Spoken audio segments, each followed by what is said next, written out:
Up, you guys? Sean Ross Sapp, Fightful, here with a name you know, but we haven't seen him here on Fightful before. But you've seen him all across YouTube, all across the internet. We got Wrestling with Regrets, Brian Zane, celebrating 10 years. 10 years of Wrestling with Regret. Brian, how you doing? I'm doing good, man, and I'm feeling every one of those 10 years. It's been quite a long journey. Never thought I would get this far. Certainly not this far and get paid to do it. So it's been a great ride, and I'm happy that to be celebrating the anniversary this week here alongside you. You and I've been Hey, we've been friends for a little while, chatting on Twitter, meeting up occasionally, WrestleMania weekends, Starcast and whatnot. So yeah, it's good to finally have this time here on Fightful. Very excited.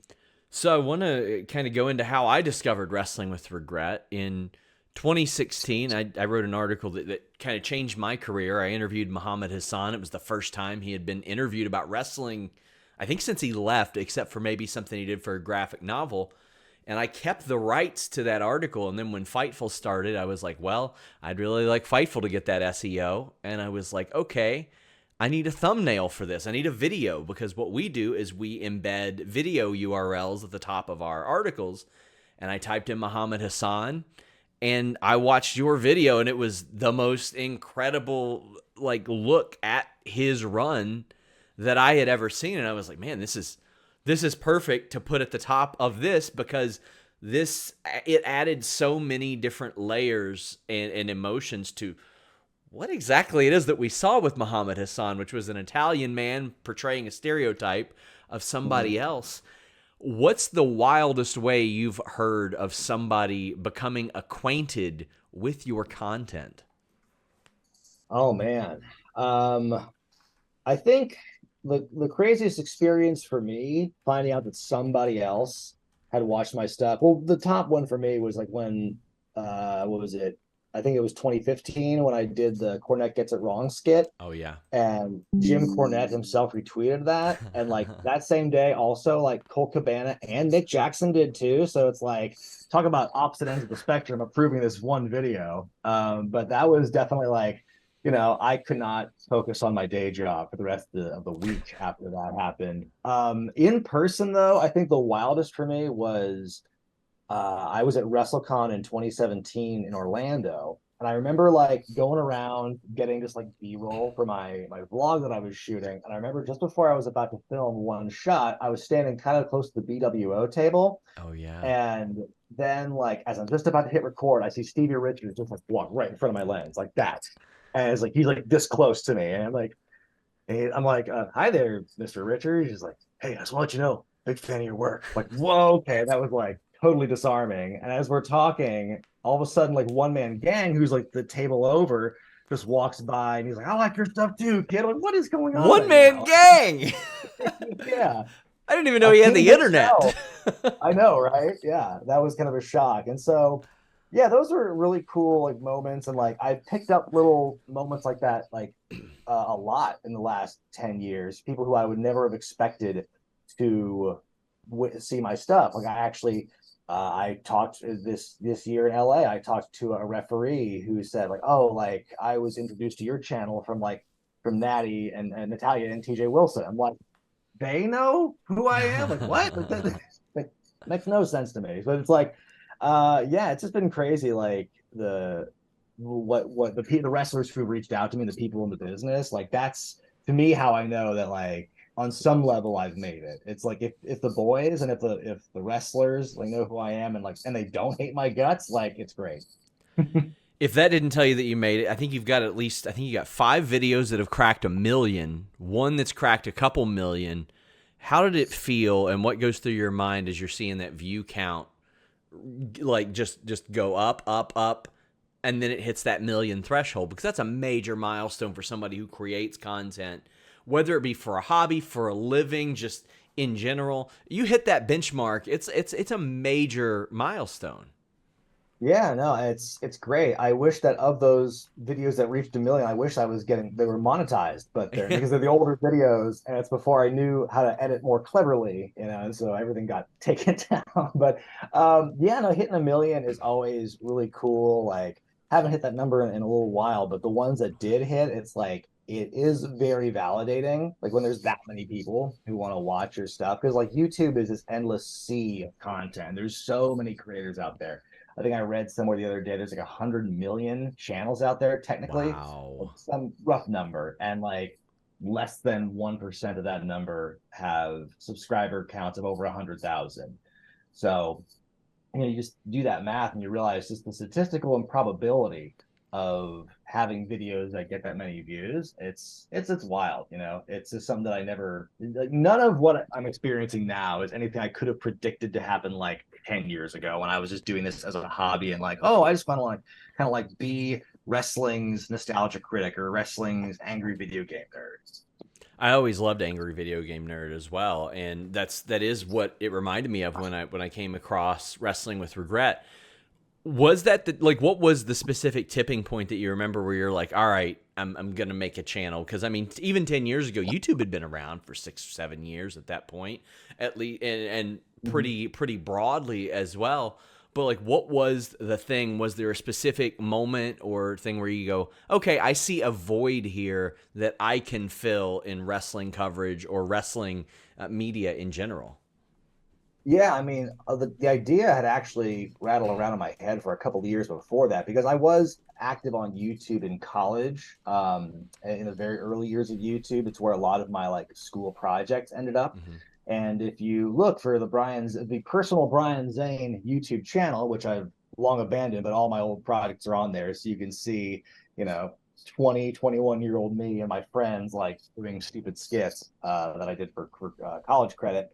But I was doing that for a long time. And even during that time, I was kind of thinking, wouldn't it be funny to do some kind of like wrestling variety show or some kind of wrestling sketch comedy show?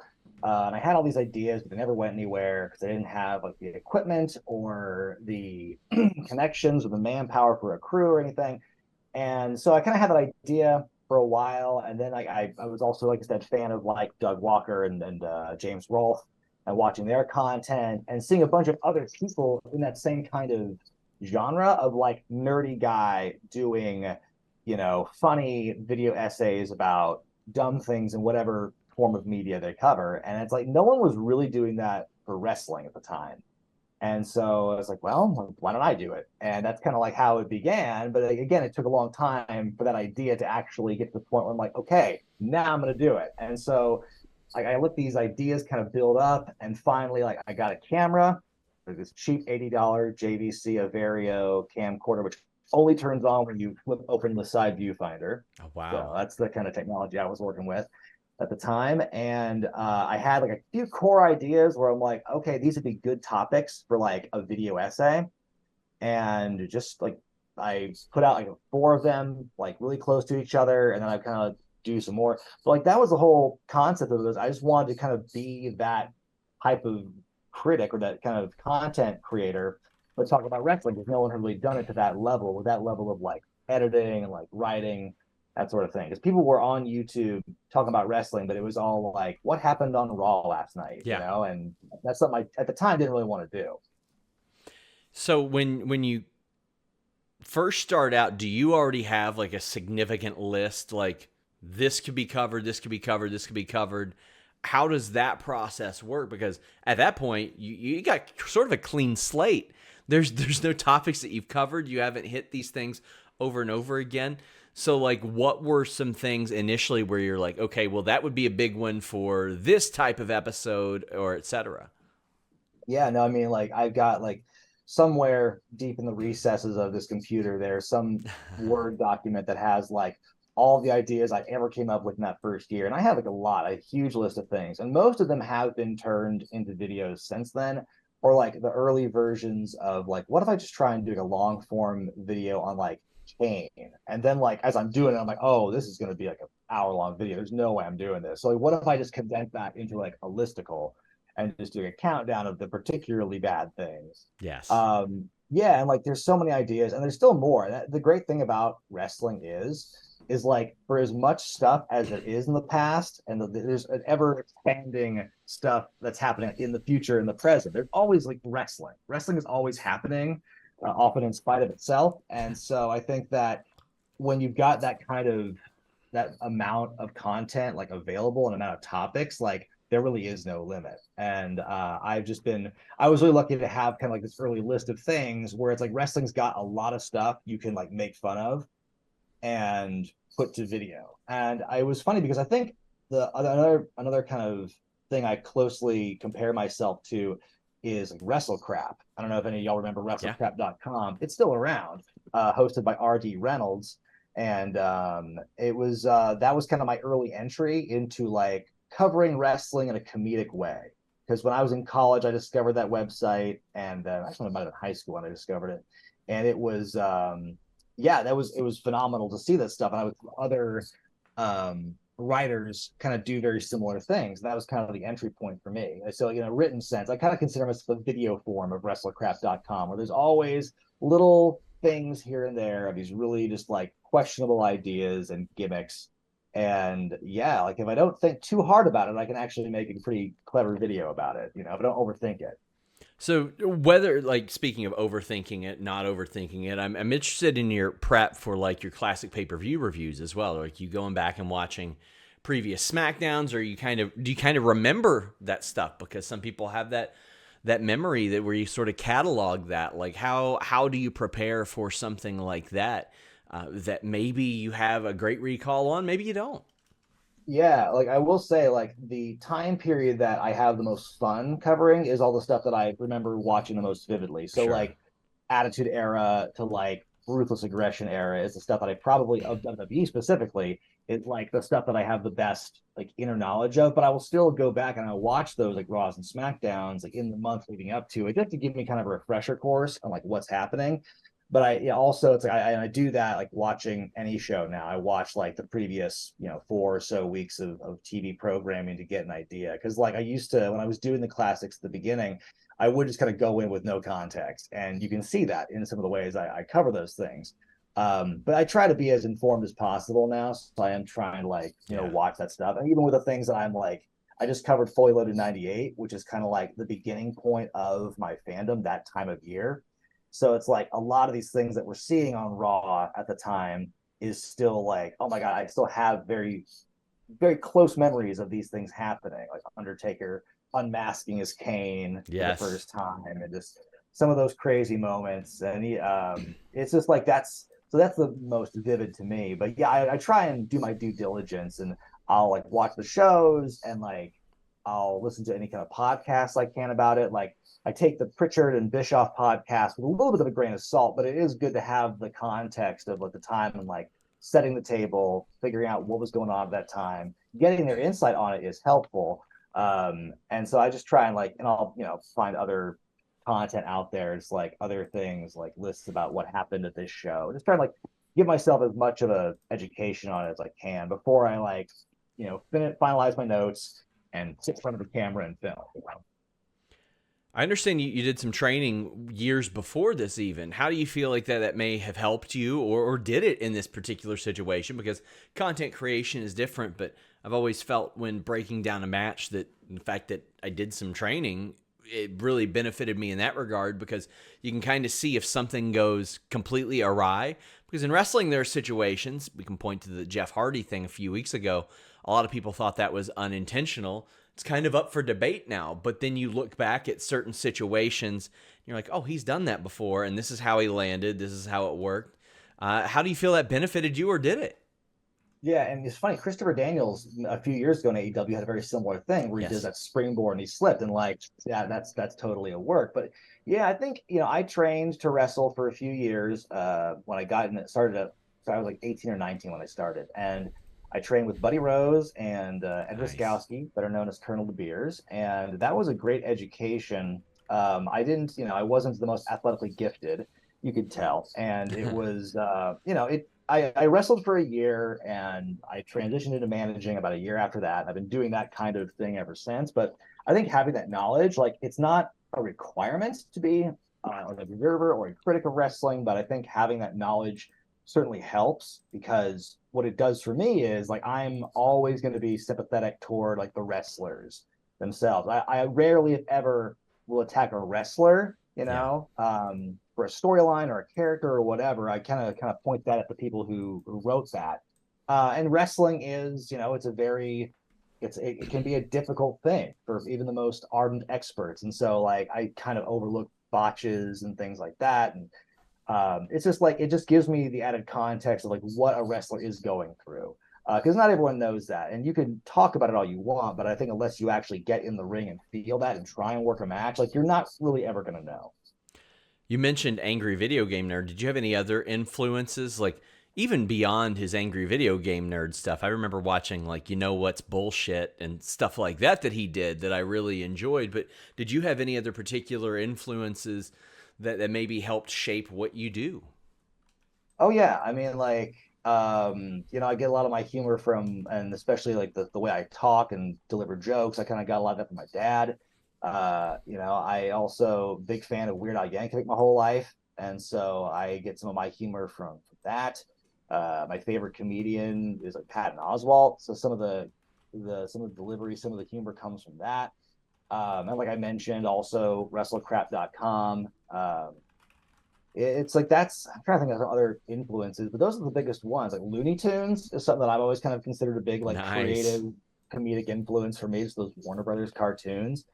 Um, yeah, it's just been kind of a big hodgepodge, and then some of my other friends and stuff who I've kind of known for a long time. Like that all kind of feeds into my general sense of being and just kind of awareness and observation for the most part. But yeah, I'd say those are kind of my biggest influences. And as far as like aesthetically and in terms of like a style, it definitely comes from like that nostalgia critic vibe. But I mean, I'd like to think that I'm doing something a little bit different now than like that original format. I think if you watch the progression of my videos from like year one to now, it's markedly different.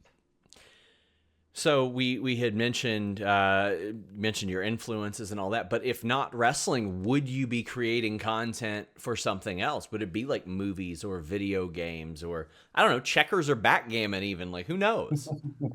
I thought about that because like I think I would have made videos like regardless. I would have wanted to take advantage of like the YouTube platform.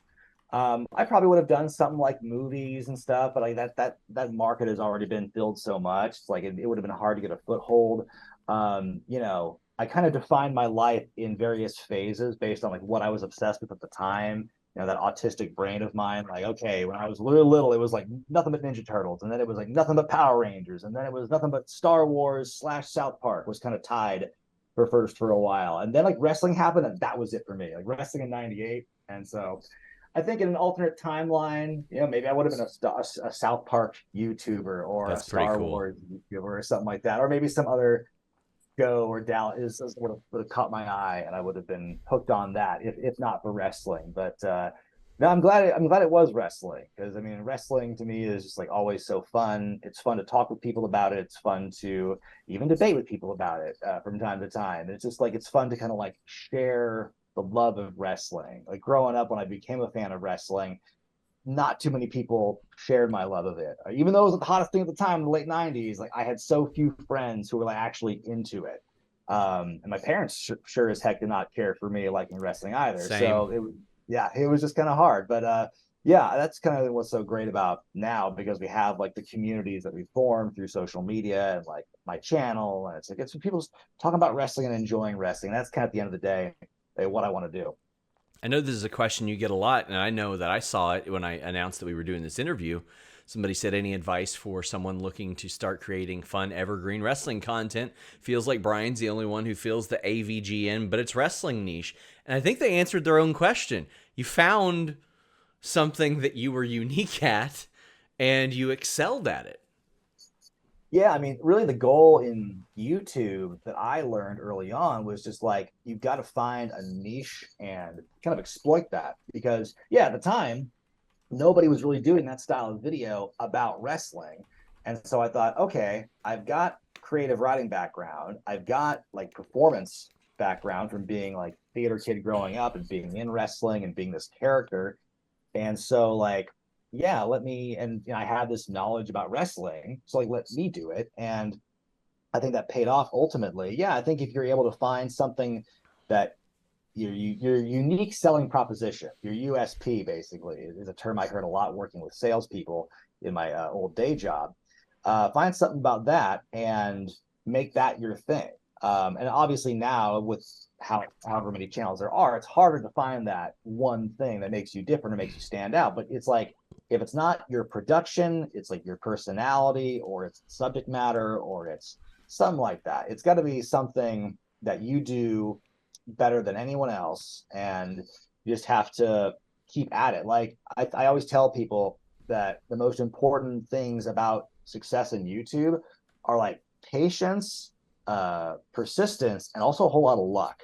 I think that if everything else were the same, if I started like 2 years after I did, I don't think I would be, like the channel wouldn't have grown the way it did, or maybe even, well, maybe 1 year even. But yeah, it's like there's always going to be evergreen content out there for wrestling. Like there's always stuff you can go back. Like there's the past. There's like, so much in the Attitude Era, Ruthless Aggression, early TNA. There's always going to be stuff you can like find something and do a video about it. But as far as like long-term success, it's just you have to do something that makes you stand out.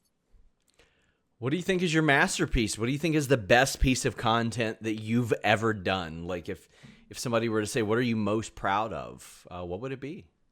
I think honestly, like it's kind of a toss-up for me because I love my movie reviews. That's the thing I get to have the most fun with, because like if they're really bad, I can like fire off gag after gag and just be like tear it apart.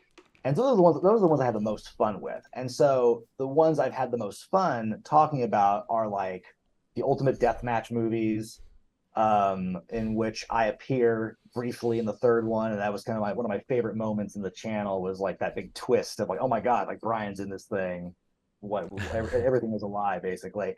Like reviewing Just Another Romantic Wrestling Comedy, this really really bad movie that came out in the mid 2000s. Like I really enjoyed that one. Also Heroes of Wrestling, when I covered that, I think it was in 2016. That was one of my favorite videos, just because of the amount of like work that went into it. It was one of my first real serious collaborations, and it was with Adam Blampier. And so getting him, I thought, was kind of a coup for me at the time, considering how huge What Culture was at that time and how big a part of it Adam was. And also we got Sinister Minister James Mitchell to come in at the end as kind of the surprise cameo, was like something that I had never expected. And again, that was one of those things where it's like, oh, here's an actual like name. Here's somebody that people recognize, and like that person's in my little video about this thing. And that to me was, again, that validation, and just knowing that like this is working and this is like paying off. So yeah, and then around that time also I was working with Jim Cornette too. So it was just like but that Heroes of Wrestling video for me was just like, I consider that to be one of my proudest works, just because of like the topic, the accoutrement in the video, and it was one I always bring up about being one of my favorites. You also did plenty performing with Ring of Honor as well. I'm so interested to hear how that came about, and how that was a thing, I think from 2019 up until about the end. Yeah, exactly. Up until Final Battle 2021. But the way that happened was, I forget how, but I was in contact with Ian Riccaboni. We were DMing back and forth on Twitter for a little bit. I think I discovered he was a fan of my work, and I had asked him just like, hey, like I have this reel for my managing work. Do you think Delirious Hunter would be interested? And he's like, well, you can just send him. Here's his email, and you can find out. I know he's a fan of your work too. And I'm like, oh my god, that's also incredible to hear that he was a fan. And so I reached out, and they said, well, we don't really have a room for a manager, but I'd love to have you on for, doing kind of a segment host kind of thing, like hosting a top 5 or whatever for our TV. You could do backstage interviews for Death Before Dishonor. And so I was like, yeah, let me do that. And like, so managing was my first choice. Doing backstage broadcasting stuff, like that wasn't really something I had thought about doing. But the more I did that with ROH, I was like, oh, this is what I want to do now. I thought you were really good at it. Thank you. And managing's fun, but it's like I've found such a fun groove and comfortable niche doing the backstage interviews and like hosting stuff and doing commentary. Like I have a lot more fun with color commentary, but I'm also doing play-by-play now with PAL Pro Wrestling. But yeah, getting to kind of like learn on the job with that in ROH to me was this like unbelievable experience. I remember Final Battle 2019. That was the weekend we did the show. The pay-per-view was in Baltimore, and then there was a show in Philadelphia 2 nights later for Final Battle Fallout. And in between that, there was an MC, or I think it was Future Stars of Wrestling, Future of Honor. I forget the name of the off branch, but it was in MCW. It was in Joppa, Maryland. Yeah.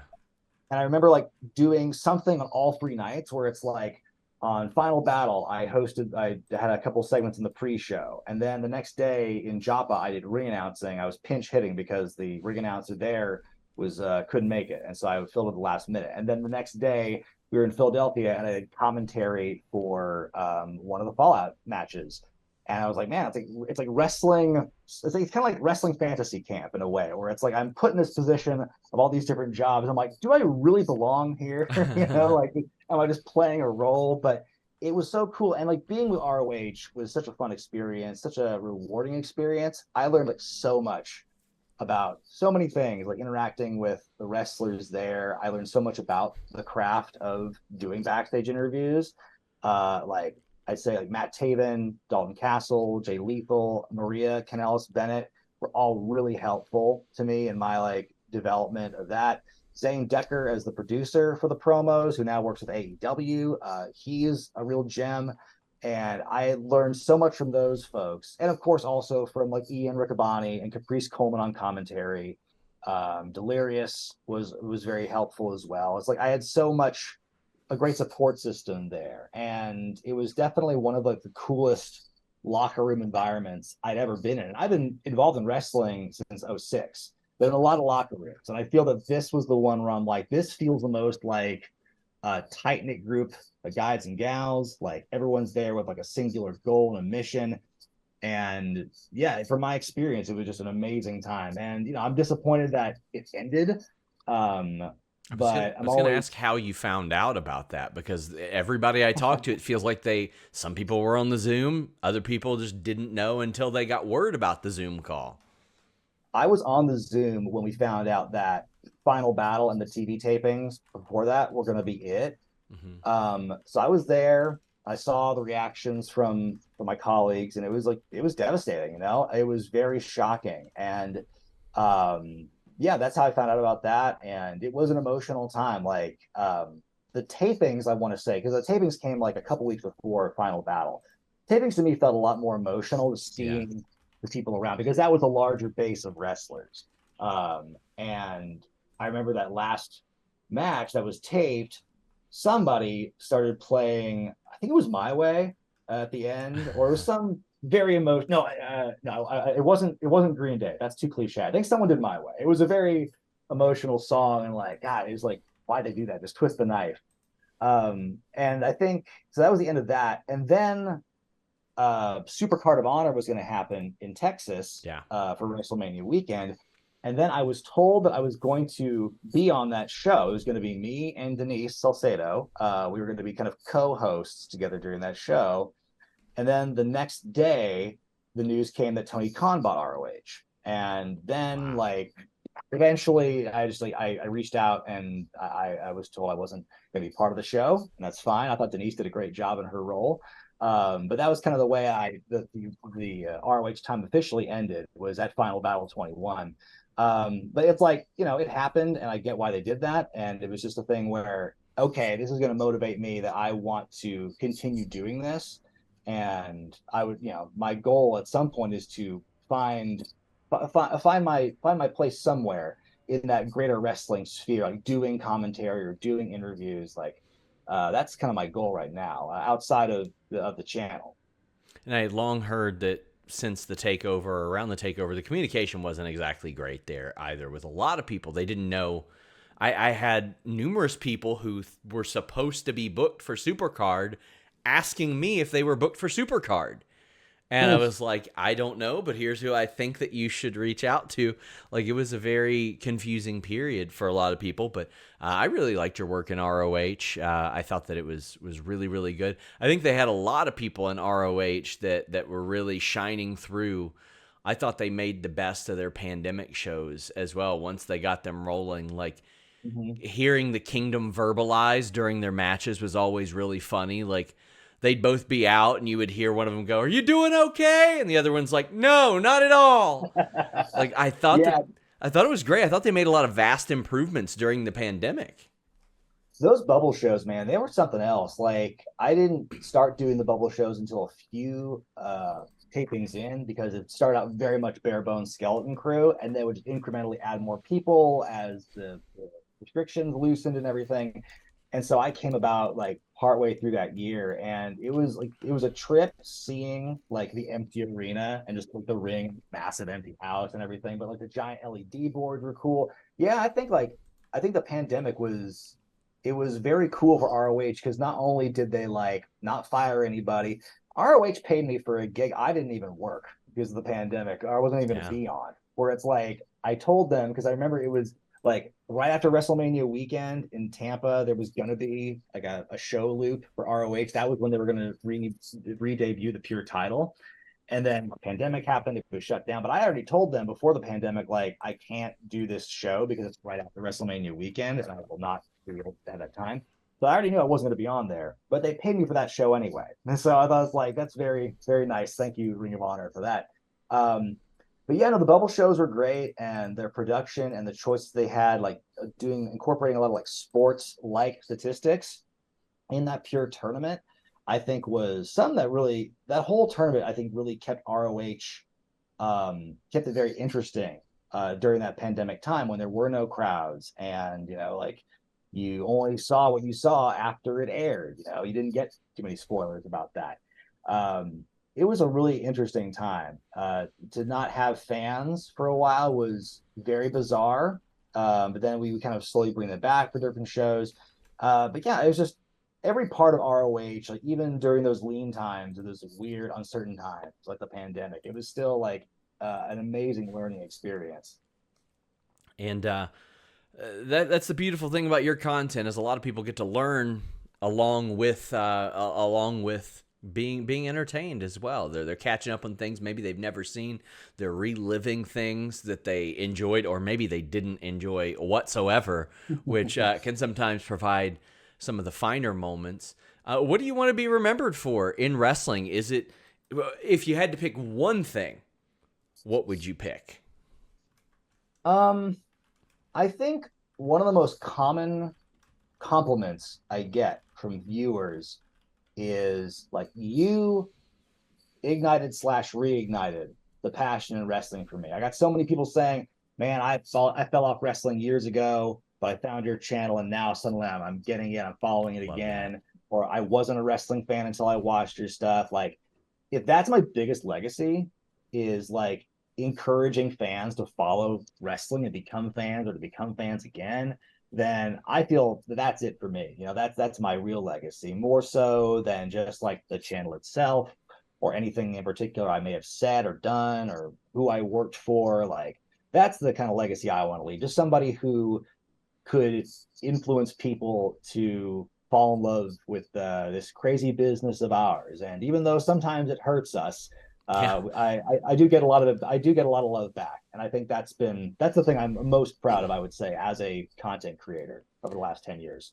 There was actually recently I had rewatched the Katie Vick storyline and Yeah. I enjoyed it. I enjoyed it because it was so funny and ridiculous and stupid. And they're like, "Oh, how could you enjoy that trash?" And I'm like, "Because I don't have to worry about what happens next Monday.